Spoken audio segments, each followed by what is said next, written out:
I've been creating interactive stories for 10 years now.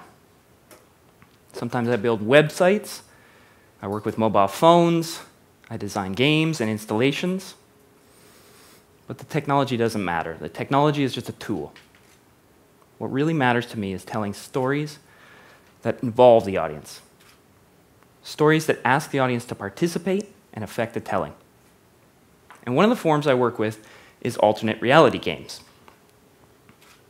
So you've got to imagine a story that uses all of these tools at once to create another reality. A story that starts with a website that looks real, but isn't. And it leads you to an email address for a character. And when you send a note, your phone rings. The story happens all around you, on any platform you can imagine. Now, alternate reality games really excited me because at their core was something I'd never seen before. The characters believed they were real. And because they believed they were real, they demanded interaction out here in the real world. So in order to participate in an alternate reality game, you had to believe they were real too.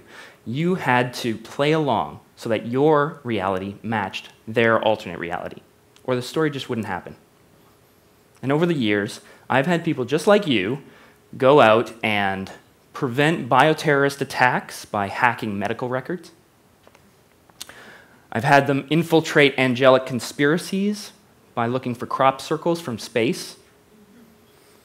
And I've had them dig up national parks to find cameras that took pictures of the future. And so when I'm searching for the simplest definition, I'd say that interactive fiction is a story that doesn't exist without the audience. The audience needs to drive that story forward, either in a way that they control it or they help create it. So, obviously I'm pretty passionate about this topic, and I thought I'd share with you some reviews, of some of the other people who are equally passionate. Here's one of the first. This is totally fake. What a stupid hoax. This is nothing more than a marketing stunt. And my favorite, you are all idiots for believing this. And I read those reviews, and I started thinking, I'm a snake oil salesman, not a storyteller. And it made me want to look deeper at the issue. So what I came to realize was that our understanding of belief is changing over time. So let's begin with the simplest situation. You either believe something or you disbelieve it. Some of our oldest stories from Western culture are rooted in religion. They were stories that you believe. People believed so that they belonged, and those that disbelieved had another name, heretics. And why do we believe? Well, we believe because we want to know things. Humans as a species are constantly searching for truth. And as we heard earlier today, we do it through the stories that we tell. We strive to make these circles overlap as much as possible so that we can test our beliefs against some objective truth. And the simplistic view sets up a dichotomy where a wise man believes true things and disbelieves false things. Only a fool doesn't believe the truth, and even worse, he believes false information, which is what makes fiction so interesting. How do we understand something is false and still find meaning in it? Well, it turns out it hasn't been easy. Nearly every step of the way, we've struggled to understand what's real and what's not as technology enables us to spread stories through media. Almost exactly the same time that the printing press made books widely available to people, a new form of fiction emerged called the epistolary novel. You might have read books like this. The styles lived on with stories like Robinson Crusoe and Frankenstein. Essentially, they all start like this. Someone found this bundle of letters, and we're going to print them in a book. It was always in this gray area of reality. Did the person writing these letters really exist? Is this a true story? Why did we do that? It's almost as if we were coming to terms with a new idea. We hadn't figured out yet that words don't always have to be true. We needed something in between belief and disbelief, and it's come to be known as the suspension of disbelief. I think most of you have heard it. The incredible thing to me is that this same phenomenon happened again. As soon as the moving pictures of the cinema were created, there were tales of people who believed that the train on screen was barreling towards them. They believed it was real and that it would run them down. And then it happened again. In early radio, Orson Welles panicked a whole nation with his radio drama of an alien invasion with the War of the Worlds. People afterwards declared, it all sounded so real.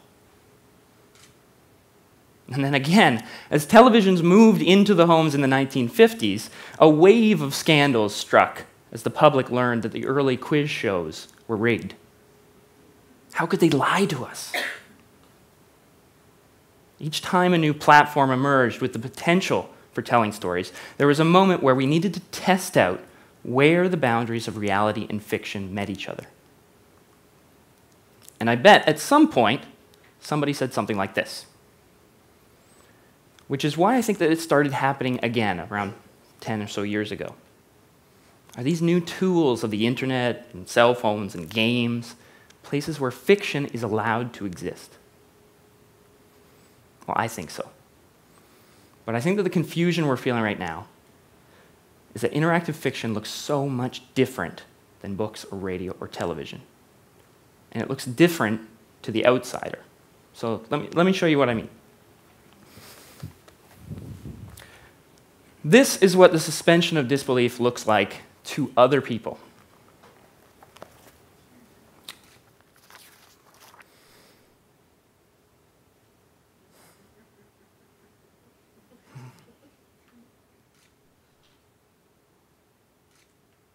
Okay, you've got that? Yeah. Good? Well, in my world, this is what interactive fiction looks like.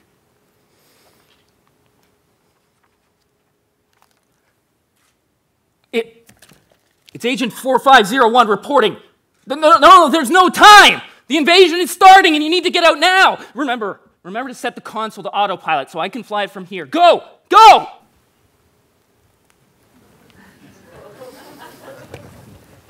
You see, the issue is embedded directly in the word itself. Interactive. The suspension of disbelief is just not enough to explain the actions of people while they're participating in a collaborative story. So we have a spectrum, but it's incomplete. Because we see that interactive stories require much more than just a suspension of disbelief, we jump too far ahead. We jump straight to belief. These silly people believe this is true. They've been tricked. That bundle of letters, they think it's real. We don't often use a term in mainstream media to describe when an audience plays a role, but we do have one. The word is performance. And what I'm proposing today is that interactive stories requires us to consider that there might be a state between passively suspending our disbelief and believing something all the way. I think what we're really seeing here is the performance of belief.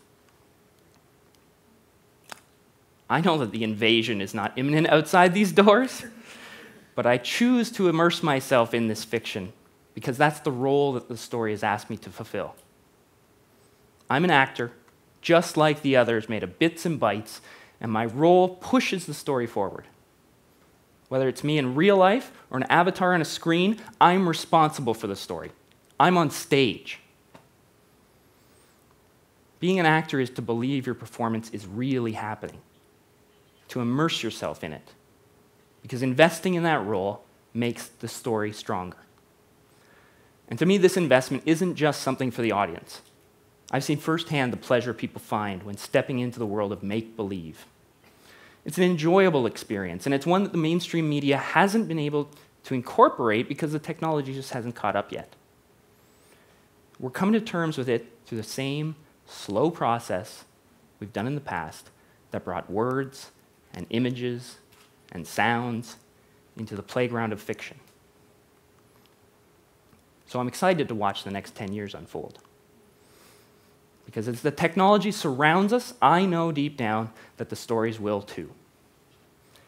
At first, they may look like silly make-believe or a foolish devotion to game worlds that don't really exist. But that's normal. It happens every time.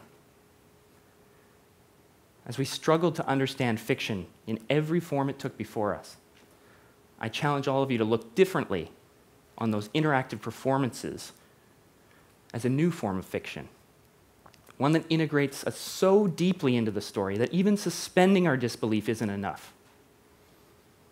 It's one that helps change what it means to believe.